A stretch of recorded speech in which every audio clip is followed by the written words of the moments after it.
जिस मोबाइल से आप बात करते हैं या इंटरनेट इस्तेमाल करते हैं, क्या आपने कभी सोचा कि उसका नेटवर्क असल में कहाँ से आता है और उसका नेटवर्क कहाँ से जुड़ा होता है?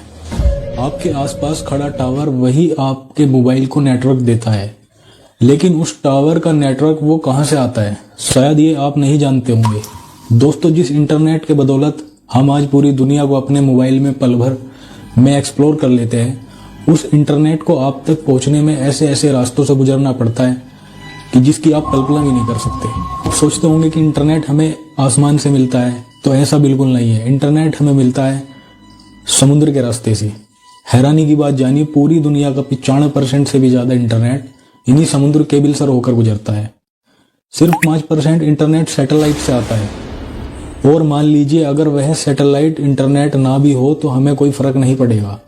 अब आपके मन में ढेरों सवाल होंगे, इंटरनेट असल में काम कैसे करता है? यह समुद्र के नीचे केबल कैसे बिछाई जाती है? इन्हें बिछाता कौन है? क्या यह केबल टूट भी सकती है? अगर टूट जाती हो तो रिपेयर कैसे होती है? और आखिर सैटेलाइट इंटरनेट और केबल इंटरनेट में फर्क क्या है? तो दोस्तों, यह वीडियो पूरा देखने के बाद आपके मन में इंटरनेट को लेकर कोई भी सवाल बाकी नहीं बचेगा। तो चलिए इसे स्टार्टिंग पॉइंट से समझते हैं। पहले के जमाने की बात है, अगर एक देश को दूसरे देश में कुछ संदेश भेजना होता था तो जहाज के जरिए भेजते थे। हफ्तों लग जाते थे सिर्फ एक मैसेज पहुंचने में। लेकिन साल 1858 में एक बड़ा बदलाव आया। अमेरिका और यूरोप के बीच समुद्र से होते हुए पहली बार टेलीग्राफ केबल बिछाई गई। एक तरफ का ऑपरेटर तार पर इलेक्ट्रिक पल्स भेजता था और दूसरी तरफ का ऑपरेटर उसे मोर्स कोड में पढ़ लेता था। अब हफ्तों का काम कुछ मिनटों में होने लगा, लेकिन बात करने की सुविधा तब भी नहीं थी। सिर्फ मैसेज ही जा सकते थे। और दिक्कत यह है कि केबल बार बार टूट भी जाती थी। कभी कभी उसे ठीक करने में महीने लग जाते थे। 1955 तक यही चलता रहा, लेकिन 1956 में लोग और ज्यादा चाहते थे। उनकी ख्वाहिश थी ऐसी केबल हो जिससे हमारी आवाज भी दूसरे देश तक पहुंच सके। और फिर बिछाई गई ट्रांस अटलांटिक टेलीफोन केबल, जो न्यू फाउंडलैंड से स्कॉटलैंड तक जाती थी। शुरुआत में इसमें सिर्फ 36 फोन कॉल एक साथ हो सकती थी। इसमें कॉपर केबल्स का इस्तेमाल हुआ करता था। बीच बीच में अंडर सी रिपोर्ट्स लगाए गए ताकि आवाज लंबी दूरी तक साफ पहुंचे। लेकिन वक्त वहीं नहीं रुका। 1988 का दौर आते आते लोग और आगे बढ़ना चाहते थे। अभी बिछाई गई trans Atlantic optical fibre cable, जो अमेरिका और यूरोप से जुड़ती थी। यहां पहली बार कॉपर की जगह ग्लास फाइबर का इस्तेमाल हुआ। लेजर सिग्नल से डाटा भेजे जाने लगा। अब एक बार में 400 फोन कॉल संभाले जा सकते थे। दोस्तों, यही असल में इंटरनेट के ग्लोबल नेटवर्क की शुरुआत थी। फिर आते हैं 1995 से 2005 के दौर में। इस दौरान इंटरनेट का विस्तार इतनी तेजी से हुआ कि पूरी दुनिया ही बदल गई। अब इस्तेमाल होने लगा DWDM तकनीक, जहां एक ही फाइबर से अलग अलग रंग की लेजर लाइट डालकर हजारों जीबी डाटा एक साथ भेजे जाने लगा। इंटरनेट की रफ्तार कई सौ गुना बढ़ गई। इन्हीं केबल्स के दम पर आज हम 5G सर्विस का मजा ले रहे हैं। अब जरा सोचिए, ये केबल समुद्र में बिछती कैसे है?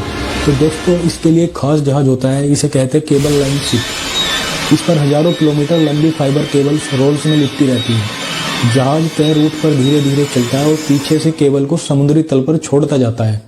अगर समुद्र में यह केबल सीधे तल पर रख दी जाती है, लेकिन तट के पास जहां जहाजों का खतरा होता है, वहां इन्हें मशीनों से खोदकर सी फ्लोर के नीचे दबा दिया जाता है। अब जरा इस केबल के अंदर झांक कर देखिए।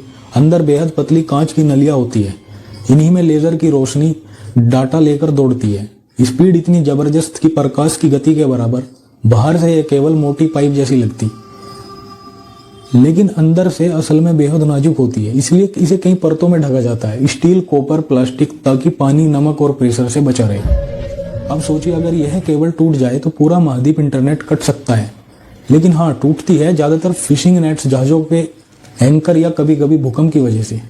पहले तो व्हेल और शार्क भी काट दिया करती थी। हर साल 100 से ज्यादा बार केबल्स टूटती है, लेकिन रिपेयर सिस्टम इतना तेज है कि आपको शायद कभी फर्क महसूस हो। अब भारत की बात करें तो मुंबई, चेन्नई, कोच्चि, टुटिकोरिन, तिरुवनंतपुरम, यह सबसे बड़े पॉइंट्स हैं जहां से भारत इंटरनेट से जुड़ा है। खासकर मुंबई भारत का सबसे बड़ा सबमरीन ऑप्टिक हब है। लेकिन असली सवाल यह है, केबल्स आपस में जुड़कर इंटरनेट कैसे बनाती है? जब आप यूट्यूब खोलते हैं तो आप अपने IPS यानी जियो, एयरटेल, वोडा से कहते हैं मुझे इंटरनेट चाहिए। वह कहता है पहले पैसे दो, आप रिचार्ज कर देते हैं। आपका फोन पास के टावर से जुड़ जाता है और फिर वो टावर दूसरे टावर से फिर आपके सिम का नेटवर्क और नेटवर्क से और फिर वह जुड़ता है। इन्हीं समुद्री ऑप्टिकल्स केबल से अगर डाटा भारत का है तो भारत का डाटा सेंटर आएगा, लेकिन अगर बाहर का है तो सीधे इन केबल्स के जरिए विदेश से होकर आपके मोबाइल तक पहुंचेगा। अब आते सैटेलाइट इंटरनेट पर, जैसे एलन मस्क का स्टारलिंक। इसमें आपको एक एंटीना मिलता है जो सीधे सैटेलाइट से जुड़ता है, लेकिन ध्यान रहे वो सैटेलाइट भी असल में जमीन पर बने ग्राउंड स्टेशन से जुड़ा होता है और वो ग्राउंड स्टेशन सिर्फ इन फाइबर केबल से कनेक्ट होता है। यानी इंटरनेट का बाप असल में केबल सी है। आखिर में सर्वर क्या होता है? क्योंकि सर्वर असल में एक बड़ा कंप्यूटर होता है जिसमें कभी भी वेबसाइट या ऐप का सारा डाटा रखा होता है। आप यूट्यूब खोलते हैं तो वीडियो आपके फ़ोन में पहले से नहीं है, वो सर्वर से आता है। सर्वर आपके मोबाइल में यूट्यूब चलाएगा तो आपसे वो डाटा मांगेगा। तो दोस्तों, उम्मीद है सारे डाउट क्लियर हुए होंगे, और अगर चैनल की वीडियो अच्छी लगी हो तो लाइक एंड सब्सक्राइब कर देना। Thank you.